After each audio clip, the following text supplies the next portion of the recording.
자, 수업하기입니다. 여러분, 투표율을 높일 수 있는 방안 뭐가 있을까요? 우리 모두가 직접 나라의 일에 참여할 수 없기 때문에 우리는 국회의원, 대통령 등 대표를 뽑아 간접적으로 정치에 참여합니다. 이렇듯 국가에서 국민이 정치에 참여하는 대표적인 방법이 바로 선거입니다.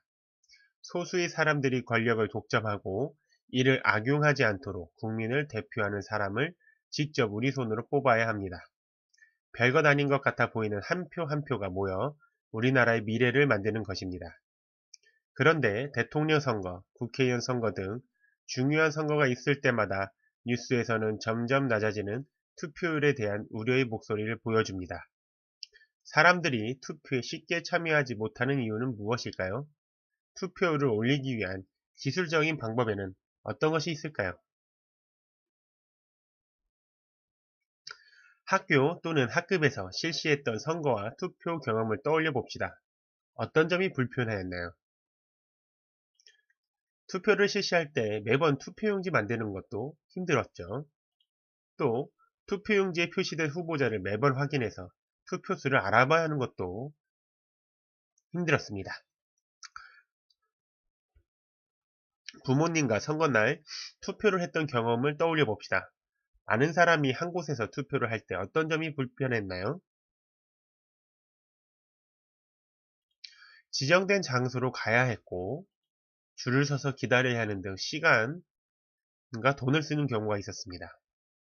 이러한 불편한 점을 해결할 수 있는 방법은 무엇이 있었을까요?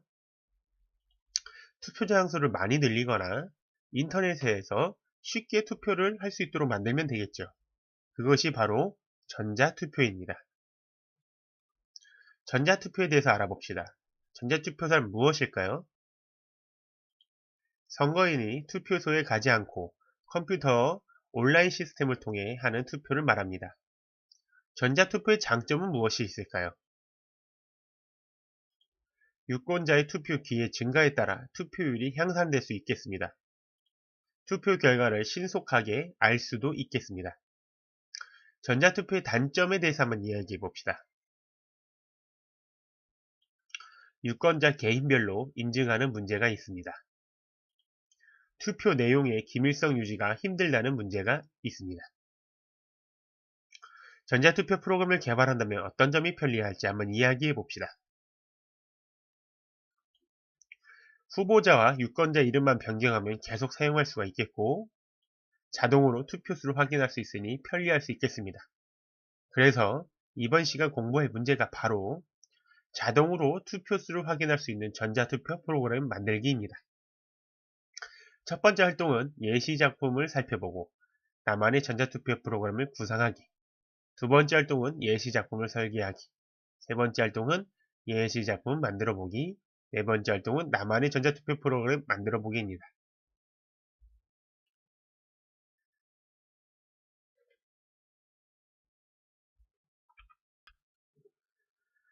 자, 시작하기를 누르면 선거관리위원이 투표 방법에 대해서 알려줍니다.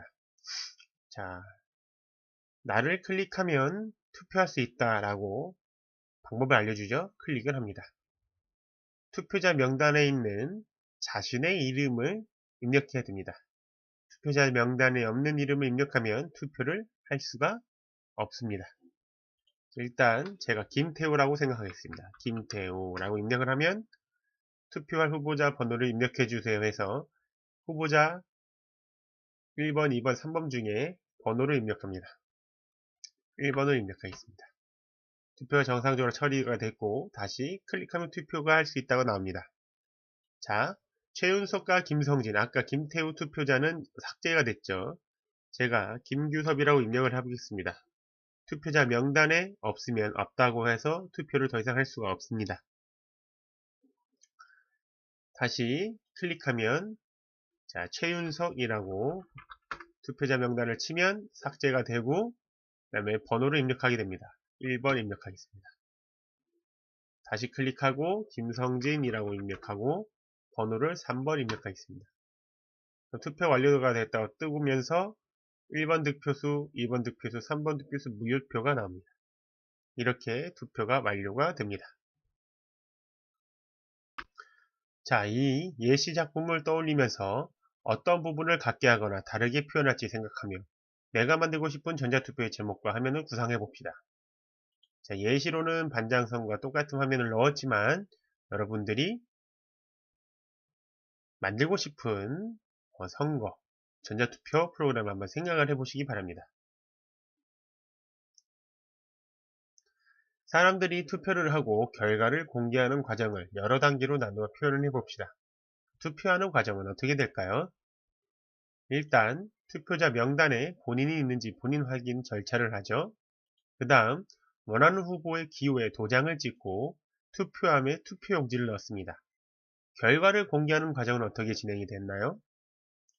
시간이 되었거나 모든 사람이 투표를 할 때까지 기다리고 각각의 후보가 받은 표의 수를 공개하며 가장 많은 표를 얻은 후보자가 당선이 되죠.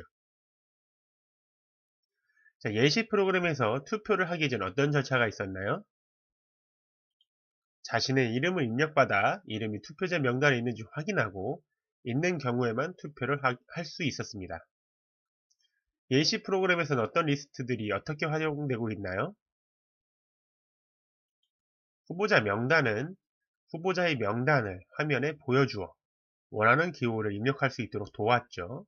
그 다음 투표자 명단에서는 투표자 명단에 들어있는 이름을 입력해야만 투표를 시작할 수가 있죠. 한편 투표를 한 사람은 명단에서 사라지고 있습니다. 그래서 투표를 한 사람과 안 한 사람을 확인할 수가 있죠. 전자투표 프로그램을 만들기 위해 필요한 변수는 어떤 것들이 있고 프로그램의 진행에 따라 어떻게 변화했나요? 변수는 각 후보자들이 득표수 그리고 무효표수가 있습니다. 해당 후보를 투표할 때마다 일씩 증가하다가 마지막에 투표 결과를 보여줄 때 공개가 됩니다. 무효표수는 없는 기호의 후보를 선택했을 때 무효표에 일씩 증가하고 마찬가지로 마지막에 투표 결과를 보여줄 때 공개가 됩니다. 자, 프로그램의 실행 절차를 세부 단계로 나누어 정리해 봅시다. 자, 절차 첫 번째 절차입니다. 투표자 명단 확인하기. 그러면 일단 이름을 묻고 어디에 있는지 확인을 할까요? 투표자 명단에 있는지 확인을 하죠. 그 다음 투표자 명단에 있으면 명단에서 삭제하고 투표를 시작합니다. 세 번째, 투표자 명단이 없으면 투표를 할 수가 없습니다. 자, 후보자가 3번까지 있는 경우입니다. 원하는 후보자에게 투표하기 절차에서는 단계가 4단계로 구분 지을 수 있겠습니다. 투표를 원하는 후보자에 무엇을 묻죠? 기호를 묻겠습니다. 만약 입력값이 1이면 기호 1번 변수에 얼마를 더할까요? 1을 더하고 입력값이 2면 기호 2번 변수에 투표수만큼 몇 개? 1개. 3번 변수에도 1을 더해야겠죠? 우리는 모든 사람이 한 사람당 한 표씩만 하는 선거 원칙을 가지고 있죠? 그래서 1씩 더해야겠죠? 자, 투표 결과 알리기. 투표자 명단에 있는 모든 사람이 투표에 참여하거나 무엇을 클릭하면 투표함을 클릭하면 투표를 종료시키도록 한번 해보겠습니다. 자, 투표 결과를 공개하면 되죠, 마지막에. 자, 이렇게 절차까지 생각했으니 그에 따라 코딩을 한번 해보도록 하겠습니다.